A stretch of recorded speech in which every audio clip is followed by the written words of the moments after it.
Hello friends, welcome to my channel Maths Pursuit. Today under the topic statistics, let us see what exactly we have in the question. Now moving on to the question, it is given that the distribution below shows the number of wickets taken by bowlers in one-day cricket matches. Find the mean number of wickets by choosing a suitable method. What does the mean signify? Now let us see how we can solve this question. Moving on to solution. So guys, as per the question, they have given us the data like number of wickets taken in one day match and the number of bowlers. So we have represented the data here like number of wickets taken in the first column like 20 to 60, 60 to 100, 100 to 150, 150 to 250, 250 to 350, 350 to 450, and the number of bowlers is 7, 5, 16, 12 to 3. Now the most important point is like as per the question they have asked us to find out the mean, and the mean that we are going to find out because the question has asked us to find out the mean number of wickets taken using a suitable method. So now the most important point here is that to find out a suitable method. So let's see which method we are going to find out, because guys we very well know that there are three methods. One is direct method, one is assumed mean method, and one is step deviation method. So let's see which method is going to fit here or which method we are going to use here. Now before deciding which method to use, let us first of all find out the class mark. Guys, if you remember that class mark is something which is used in each and every method. So let us first of all determine the class mark. So class mark is I have mentioned class mark in our third column, and we very well know that class mark is nothing but upper limit plus lower limit divided by 2. So here it is 60 plus 20, it is 80, 80 by 2 is 40. So my first class mark I am getting here is 40. Next our class mark will come 80, because 100 plus 60 is 160. 160 divided by 2 is nothing but 80. Then our next class mark will come 125, which is nothing but 150 plus 100, 250 divided by 2, we are getting 125. Then it will come 200, then 300, then finally it will come 400, because 450 plus 350 is 800. 800 divided by 2, we are getting 400. Now the time has come to decide which method we are going to use. So guys, if you look here, the class mark numbers are too high. The number of class marks is too high. So it is well understood that if the number of the class marks are too high or the numbers are too high, then we are going to use the step deviation method, because this is the only method it will eliminate or it will make the numbers small for our calculation. So let us move ahead and use step deviation method. If this class marks would have been very less, these numbers, then we would have gone for using assumed mean method or direct method. So guys, as we have determined that okay, we are going to use the step deviation method, let us first of all write down the formula for the step deviation method, so that it will be easy to identify what are the steps we are going to do. Step deviation method. So guys, as we have identified that we are going to use the step deviation method, let us write down the formula for step deviation method. So if I write down step deviation method,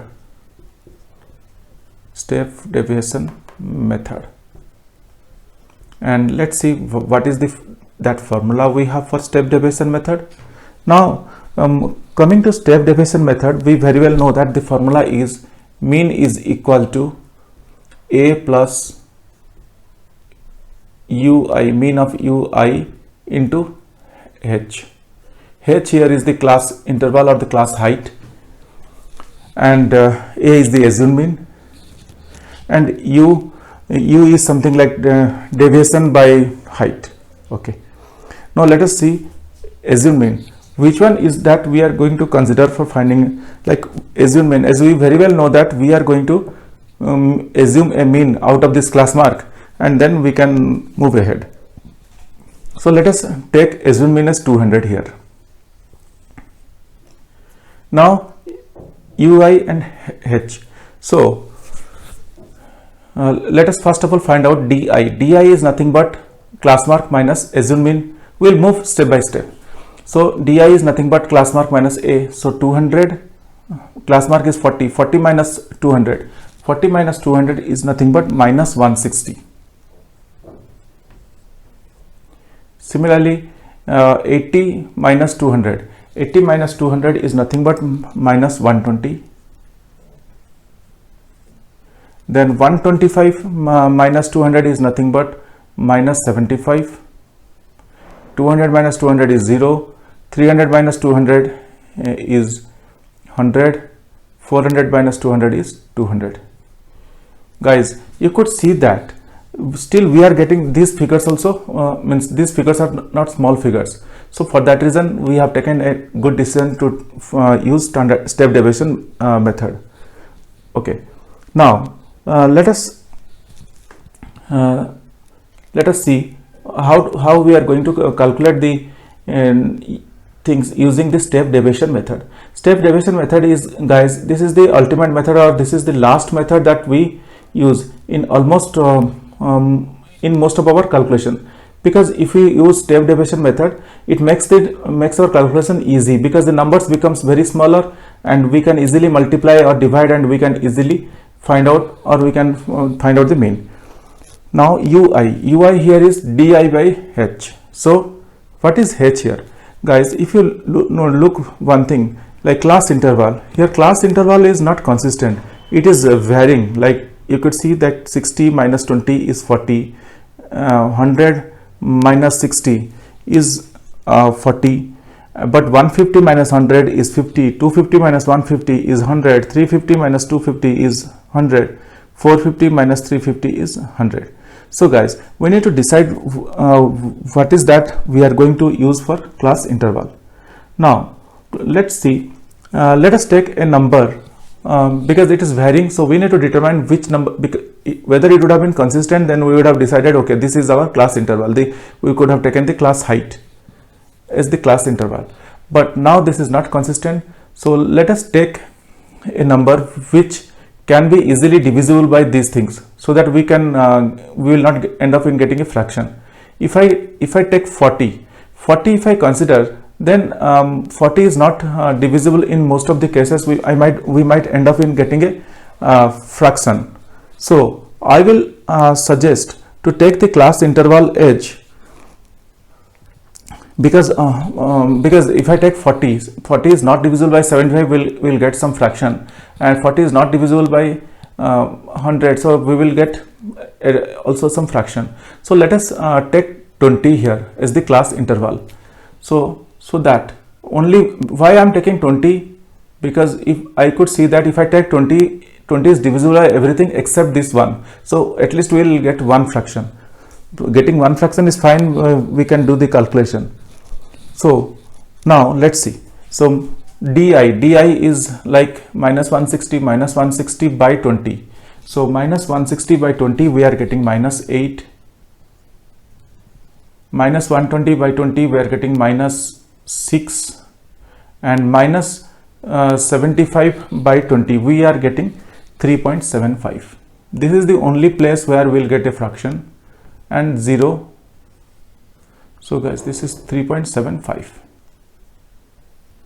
and then 100 divided by 20, we are getting 5, and then here we are getting 10.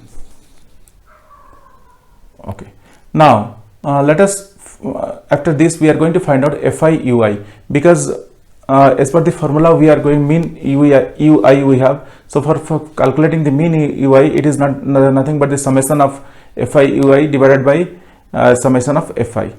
So here mean like fi ui, let's see, fi is 7 and here ui is minus 8. So 8 sevens are 56. So I will write here 56. And then 5 6 the 30, so I will write here 30. Now comes here 16 into minus 3.75. So 16 into minus 3.75 is nothing but it is minus 60. Now 12 zeros are 0, 2 5s are 10, 3 10s are 30. So guys, we are able to find out ui fi. Now let us add this and see what we are getting. Now fi, summation of fi is nothing but 45.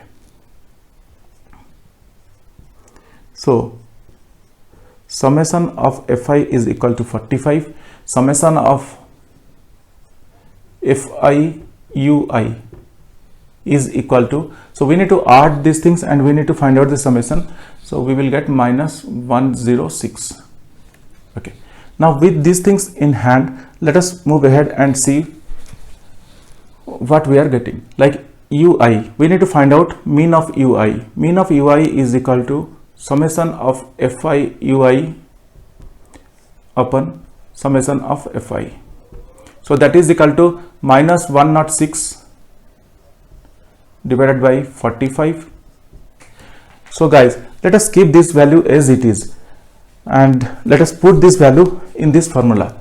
Now I can write mean is equal to assumed mean. Here we have our assumed mean is 200 plus minus 106 by 45 into height. Class height is nothing but 20. So guys, one thing you can notice here is that whatever the number we take for class height here we are dividing the class height and here we are multiplying. So that means just for making our number small, we are just dividing here and at the end we are multiplying, because so whatever the number you take, it's fine. Ultimately we are dividing and we are multiplying. That means the effect, overall effect is 0, or overall effect I can say 1. Now let us solve this. So we are getting 200 plus, now minus 106 by 45 into 20. So if we solve this, what we are getting, let's see, minus 106 by 45 into 20. If we solve this, we are getting 47.11, minus 47.11. Now I can write mean is equal to 200 minus 47.11, or I can say mean is equal to, so once we subtract that 200 minus 47.11, we are going to get 152.89. So guys, this is our answer. Mean is equal to 152.89. This is what we are able to find out the mean value, and this is what the question has asked us to find out the mean using a suitable method. So we are able to find out the mean using this method, and we can at the end we can write that on average the number of wickets taken by these 45 bowlers in the one day cricket match is 152.89. Hope guys you understood this process, but still if you have any questions or concerns, please write to me in the comment section of this video. Definitely I will get back to you once I see your comments. Guys, if you really like my videos, please subscribe. If you really like my videos, I would request you to kindly subscribe and also let your friends know. This will motivate me to create similar videos in the future. Thank you. Bye.